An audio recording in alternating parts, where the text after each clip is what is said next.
Bem-vindos a mais uma aula do nosso curso. Vamos começar então, desta vez.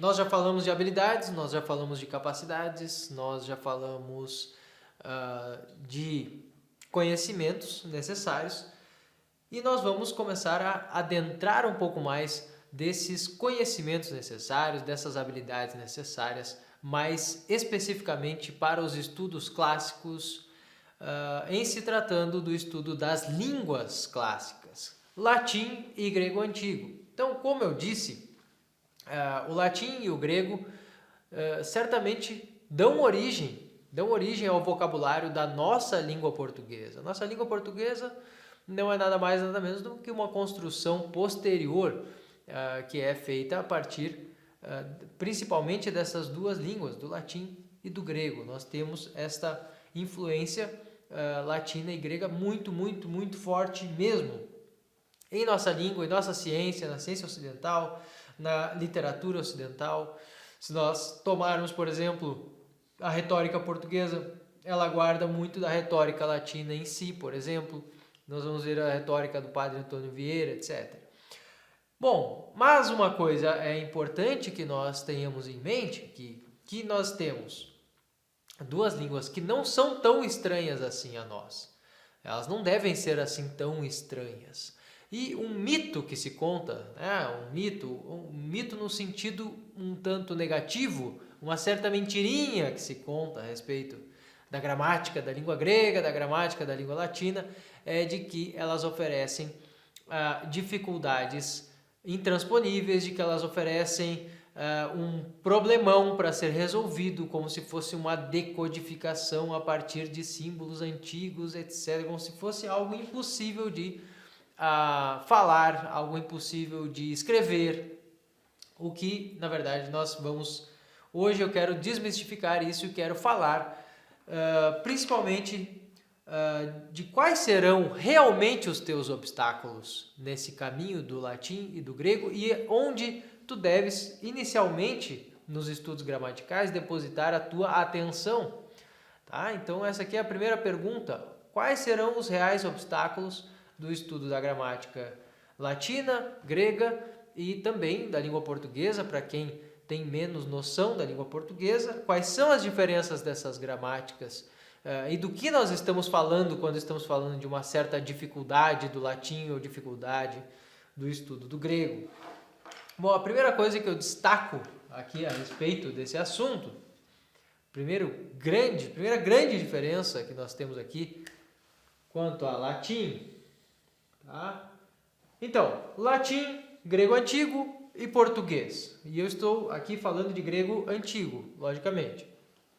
Então, olha só, primeiro desafio que vai nos ocorrer, vai nos ser dado nesse estudo aqui do latim e do grego, vai ser a compreensão do que são os casos das línguas, tá? O que são os casos do latim e os casos da língua grega. Nós vamos ver que os casos da língua latina e da língua grega não são tão diferentes do que nós fazemos na língua portuguesa. Certo? Professor, eu já sei que eles têm a relação com a análise sintática na língua portuguesa, eu já sei que o acusativo é o objeto direto, que o dativo é o objeto indireto. Certo, mas tomem cuidado que se vocês tomarem por base a gramática latina, as gramáticas latinas que se escreveram, foram escritas em português, até mesmo como a própria gramática do Napoleão Mendes, ali naquela gramática, quando o autor fala sobre os casos da língua latina, ele nos dá principalmente regras de tradução, ou ele nos dá um paralelo que nem sempre é respeitado. Pelo contrário, quando nós dizemos que o caso acusativo no latim é o caso do objeto direto, na verdade não é bem assim. O acusativo serve para muito mais coisas do que isso, muitas outras coisas além de objeto direto. Ah, professor, então assim eu vou me confundir. Não, tu não vais te confundir se tu tiveres os textos em mãos. Então, aqui vem nosso primeiro ponto. Entender os casos fica muito mais simples, é muito mais coerente fazer um aprendizado dos casos da língua, do uso dos casos, da aplicação desses casos, ou falar sobre declinações, por exemplo, quando nós temos as palavras inseridas num texto. Então gravem isso, entendam isso, que para falar sobre os casos de um jeito melhor, de um jeito mais, vamos dizer assim, didático, certo? Ou do modo, talvez até do modo correto, nós precisamos nos servir de textos. Nós precisamos ter os textos em que nós possamos lê-los naquele momento. Antes mesmo de compreender exatamente o uso dos casos, nós já conseguimos ler alguns textos para entender o uso dos casos. Então, notem esta ordem, tá? Então, para entender os casos, eu iria por um caminho, e o curso da Escola Clássica vai por esse caminho, o caminho de entendimento, então, de textos ou leitura de textos. São textos extremamente simples para quem já viu a aula inaugural, vai notar que eles são extremamente simples, para depois nós destrincharmos o problema dos casos. E quando nós vemos, por exemplo, o uso dos casos num texto, nós não precisamos inicialmente, olha só, vejam bem, inicialmente, eu não estou dizendo aqui que nós podemos excluir as classificações gramaticais, que nós não devemos dar bola para as classificações gramaticais da língua portuguesa, não. Quando nós estudamos os casos da língua latina e da língua grega, nós podemos estudá-los inicialmente sem relacioná-los com a gramática portuguesa. Basta que nós tenhamos um texto em mãos para entendê-los melhor. E eles não são tão difíceis assim. Eu vou trazer exemplos agora, logo mais, mas antes eu vou falar sobre outras características que nós podemos ter aqui. Então, a língua grega e a língua latina possuem casos, como falei. A língua latina possui 6 casos, basicamente, e a língua grega possui menos casos, possui apenas 5 casos, certo? Isso acontece, isso pode acontecer, isso complica muito? Não, isso não complica muito o estudo de uma e outra, porque, como eu disse, nós vamos nos apoiar sempre nos textos que nós vamos ler, tá? Isso é muito importante. A língua portuguesa não tem casos, mas ela tem sim algo muito semelhante aos casos. Ela precisa significar, ou ela precisa simbolizar, ela precisa trazer na sua estrutura algo que diferencie relações que ocorrem, como por exemplo uma relação de posse que ocorre entre dois elementos de uma frase. Como por exemplo dizer que esta caneta é do professor, e ao dizer do professor, usando a preposição do. Então, quando eu disser assim, a caneta é do professor, tá?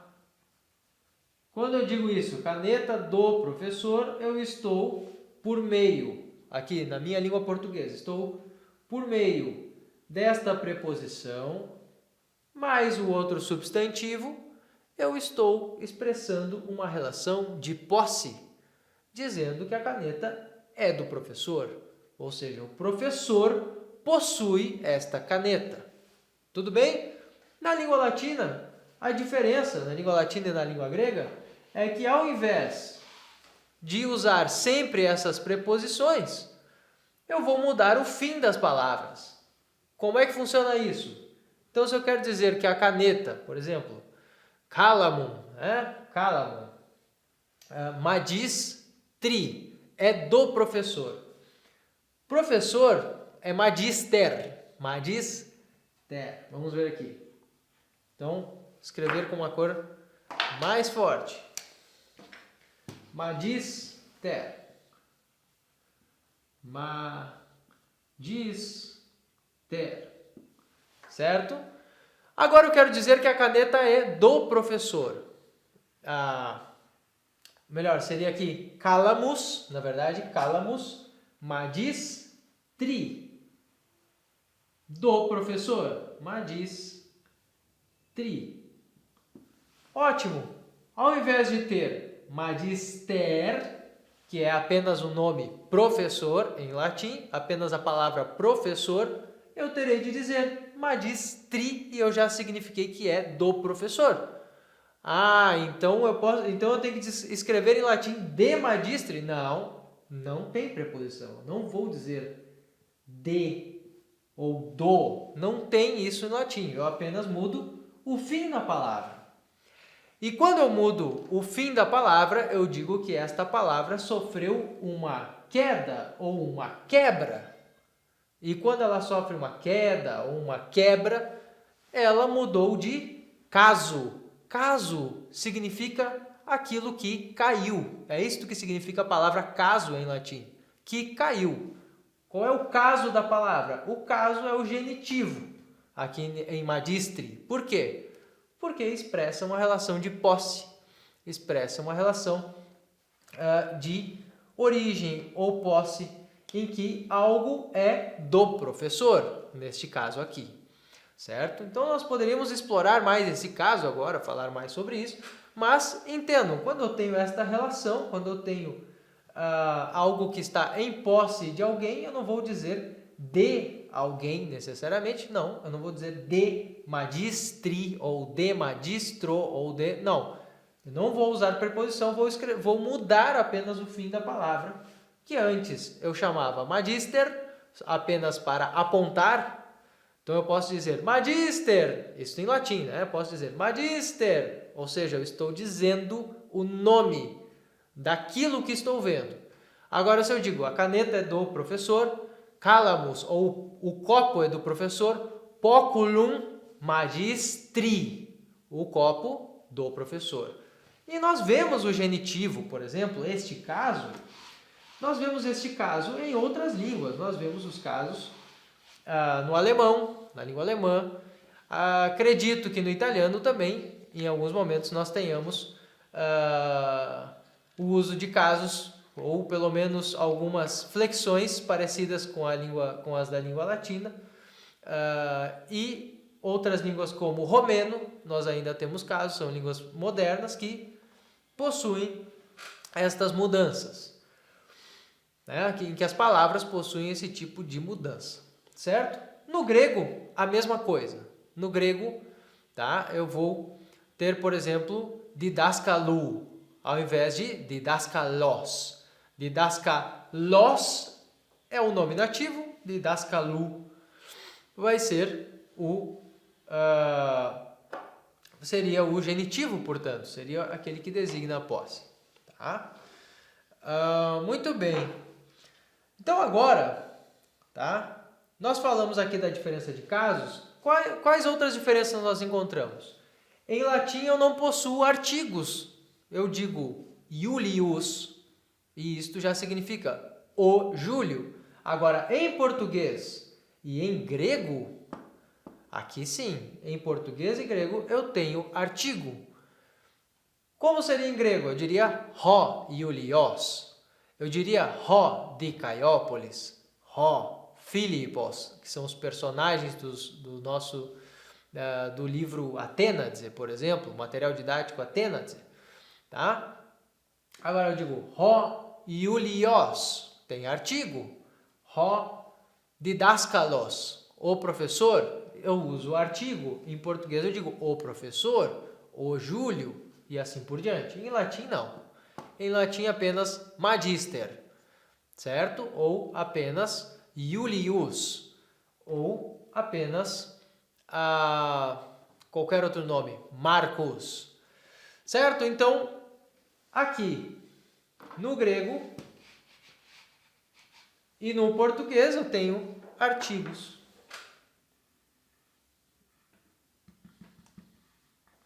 Vamos colocar em vermelho, artigos, tá?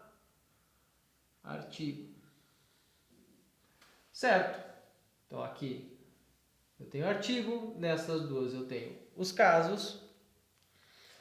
São diferenças importantes nessas gramáticas, tá? São diferenças que vão fazer com que mude a nossa forma de escrita nas duas línguas, com que mude a nossa forma até mesmo de pensar um pouco.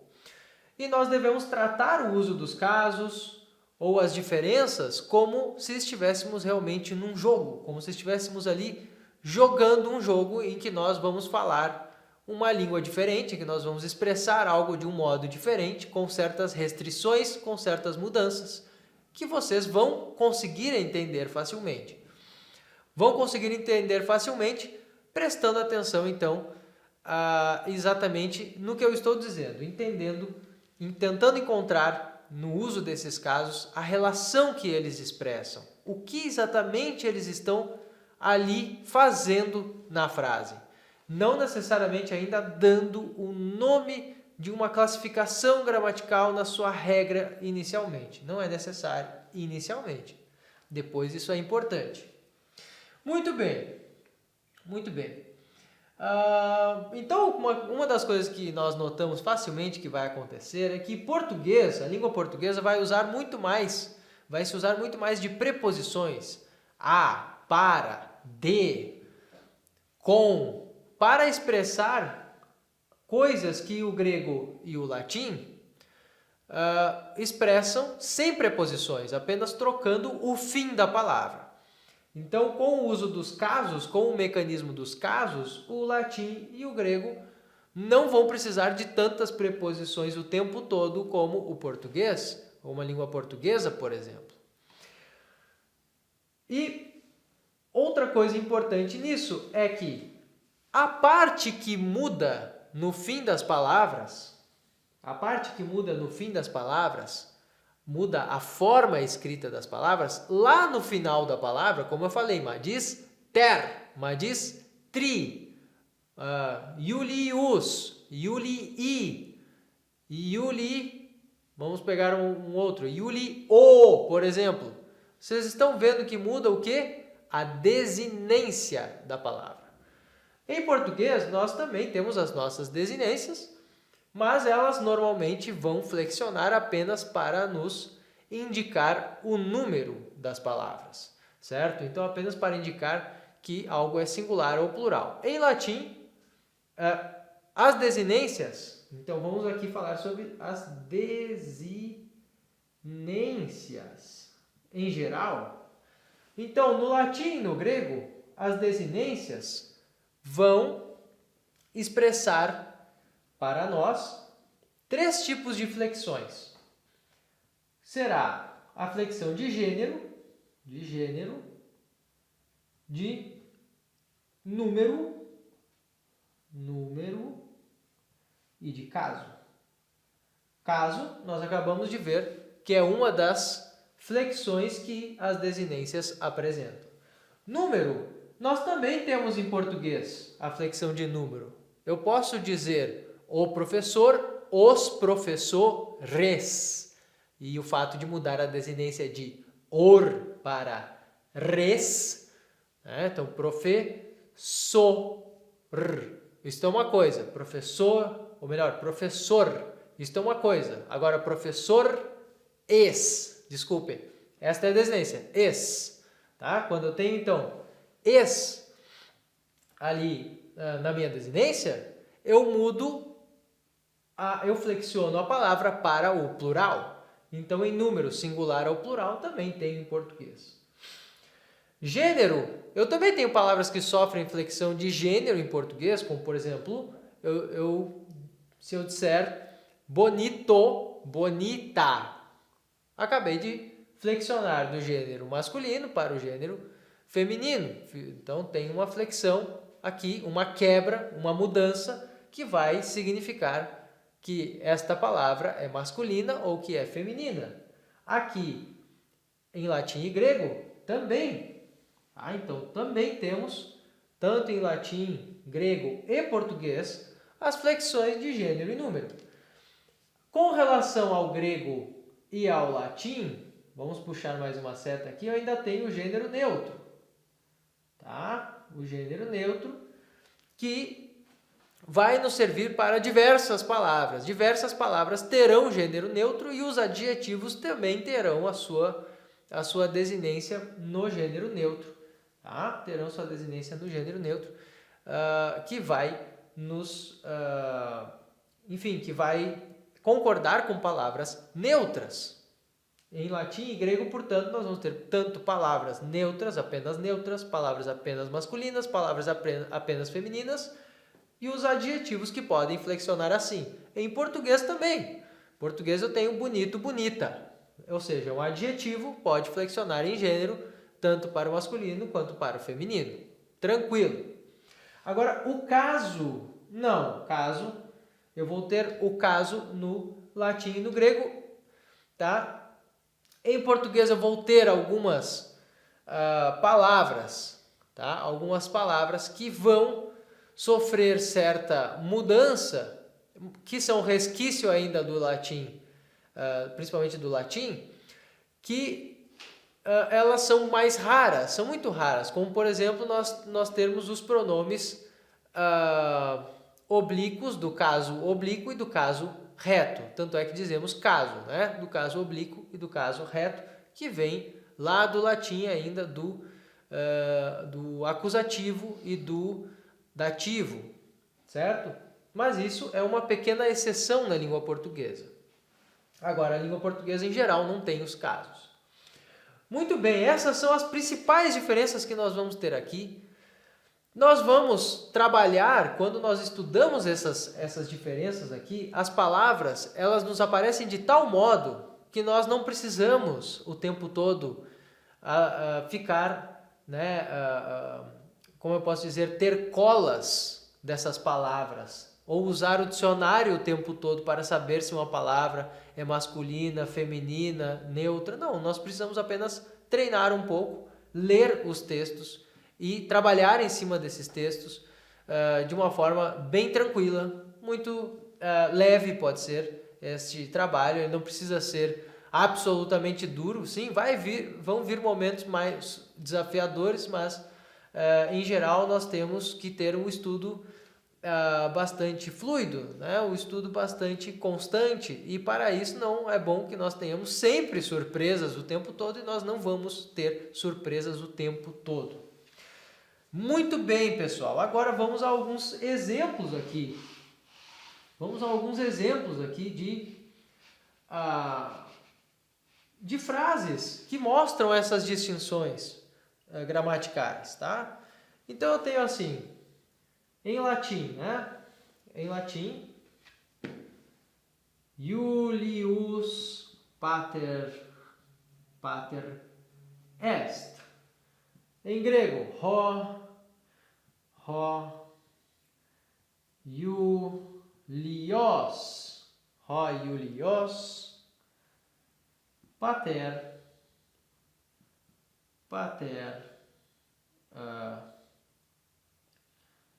ou melhor, aqui vai o acento, pater estin, tá? E tenho aqui o Júlio é o pai ou é pai. Em português eu ainda poderia diferenciar colocando o artigo ou não para depender da informação que eu quero dar. Eu posso dizer com artigo ou sem artigo em português. Se eu não tenho artigo, eu digo Júlio é pai. Isso é apenas uma informação. Agora, se eu digo o Júlio é o pai, eu estou definindo o Júlio como o pai de alguém que já foi mencionado, por exemplo. Agora, em latim, isso tanto faria. Eu poderia querer dizer as duas coisas, teria que ver pelo contexto da frase.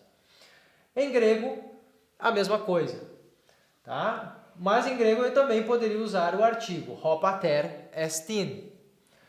E aqui é interessante, se vocês tentarem agora identificar qual é cada letra do grego, qual é cada letra grega que está aqui no quadro, se vocês estiverem, claro, se estiverem enxergando bem, qualquer coisa nós podemos ampliar, tá? Mas assim, Basta perceber que aqui eu tenho praticamente as mesmas sílabas. Yu, li, os. E aqui us, né? Yu, li, os, yu, li, us, pá.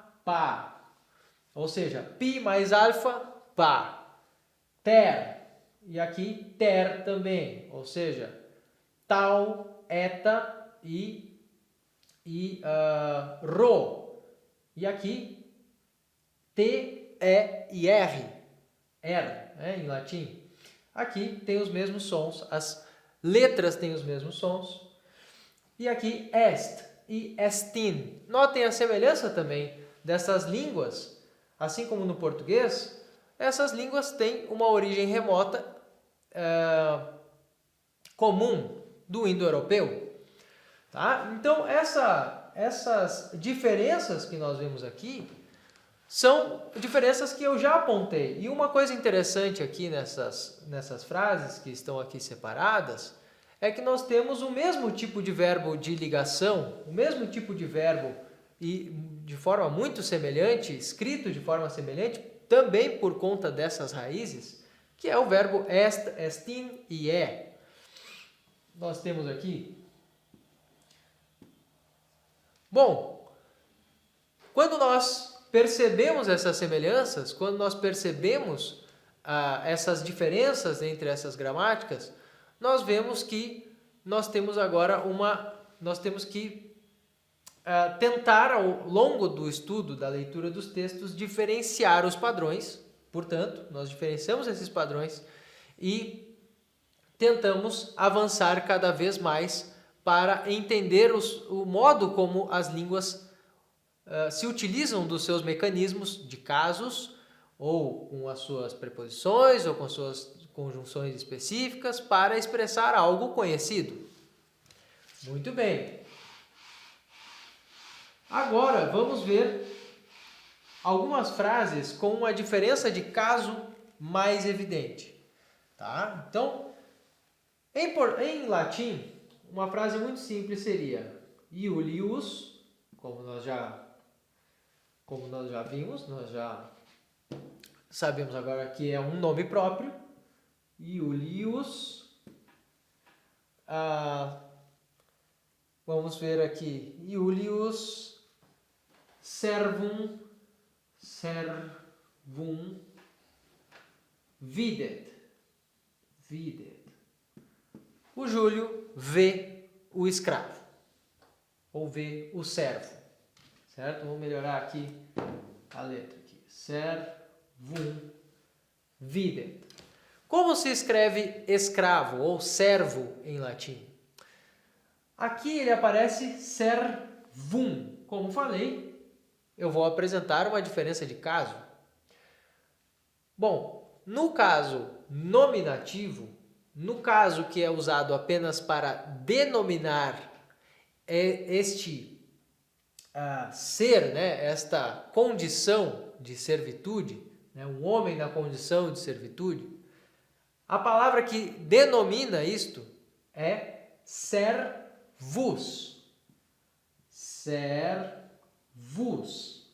Então, quando eu digo servus, é uma palavra masculina terminada em us. Uma palavra masculina está no caso nominativo, ou seja, o caso que apenas dá nome às palavras, nome às coisas. Não é nome às palavras, mas nome às coisas, aos entes, aos seres. Muito bem. E aqui eu tenho um caso que está relacionado ao verbo videt. Como eu utilizei o verbo videre, ou seja, ver, eu tenho a partir dele, aquilo que o complementa. Então, eu tenho alguém que faz a ação, que está no caso nominativo, nós vamos chamá-lo de sujeito. Quando eu tenho, então, alguma palavra que vai complementar o que o sujeito fez, Iulius videt, o Júlio vê. Quando eu quero dizer, então, o que vê, quem vê, eu vou utilizar o caso acusativo. Eu também tenho outras aplicações do caso acusativo, com preposições específicas, tá? Quando eu disser, por exemplo, ad, ou quando eu disser alguma coisa para o Júlio, na direção do Júlio, eu também, ao invés de Julius, eu escreverei ad Julium, por exemplo, tá? Muito bem, pessoal. Então, assim, isto aqui, com esta frase, eu apresento a vocês um uso, né, uma flexão, a flexão de caso no acusativo. Se nós nos perguntarmos agora, qual é a flexão de gênero de servum?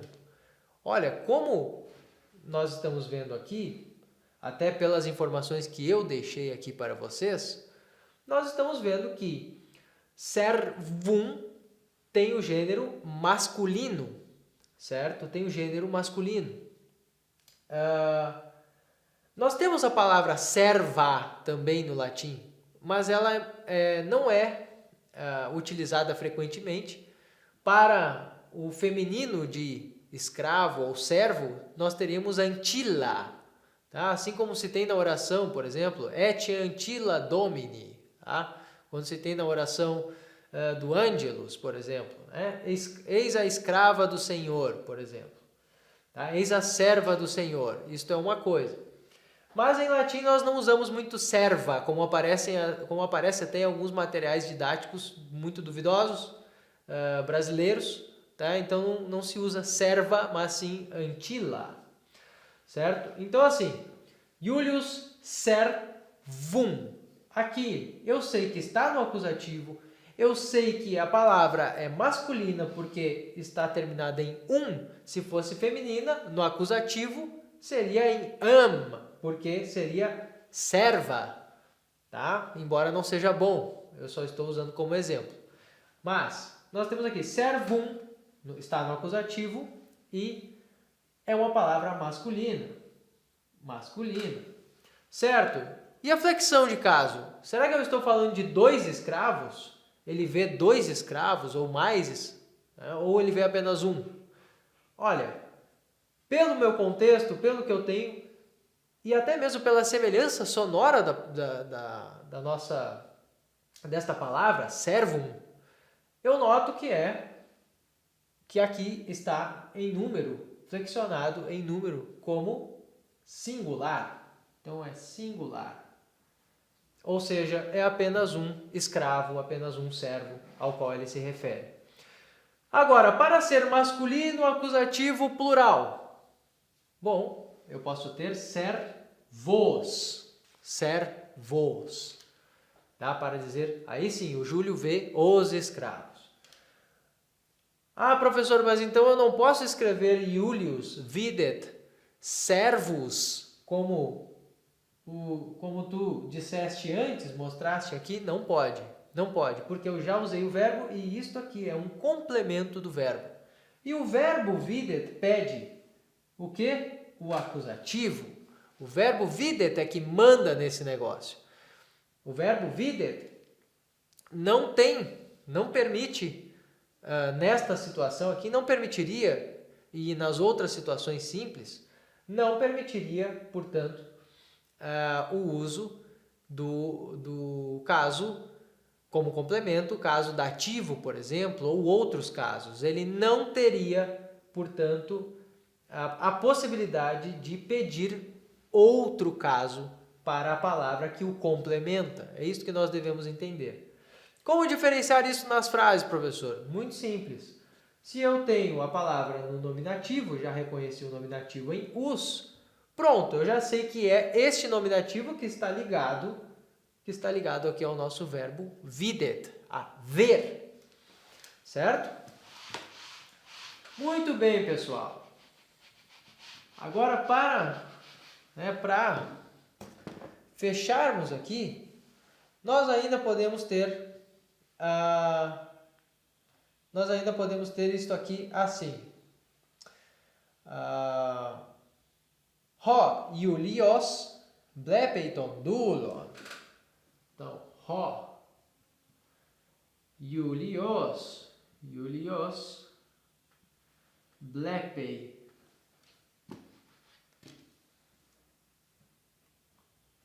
blepei,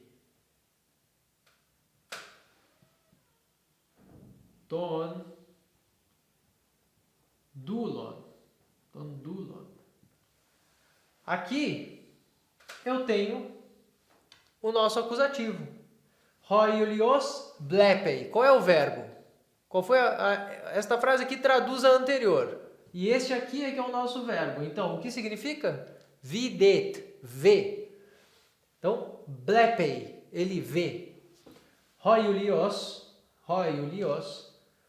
blepei, ton dulon. Tá? Como seria aqui? Ton dulon é que está no acusativo.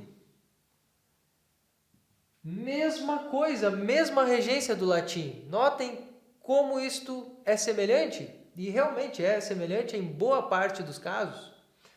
Hoiulios blepei ton dulon. Como é?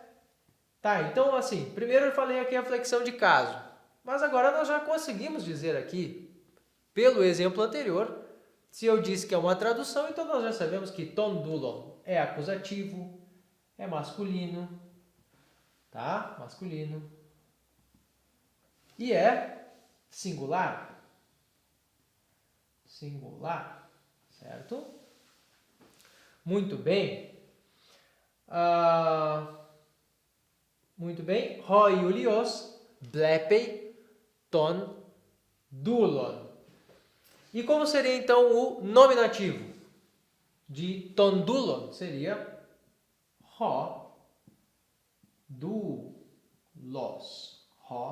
dulos. Certo? Aqui, esta soma de ômicron com o nosso y, que tem o som de u, tá? Ou melhor, que tem o som de y no grego, isto aqui vai nos dar o som de u. Por isso eu disse dulon. Isto aqui é o nosso delta minúsculo. Aquele delta que nós conhecemos normalmente maiúsculo, aqui é o minúsculo. Aqui o lambda tem som de L, nós vemos lambda, lambda, lambda aqui. Iulios, blepei, dulon. Então assim, nós temos muitas semelhanças entre as três línguas, entre os sons, entre os fonemas das letras. Tá? Nós temos regras semelhantes, mas nós temos algumas alterações, algumas mudanças de caso, ou melhor, algumas mudanças nos mecanismos, como por exemplo o caso, tá? E é isto que vai ser isto que vão ser as grandes diferenças gramaticais. Ao longo do estudo, vocês vão notar que às vezes uma língua tem mais liberdade de uma para outra. Tem mais liberdade ou pode construir sentenças às vezes mais belas, às vezes mais simples até, às vezes mais sintéticas de uma língua para outra. E aí que reside certa parte da magia das línguas antigas, que podem fazer algo diferente da nossa língua. Tá? E por último aqui, eu vou destacar, tá?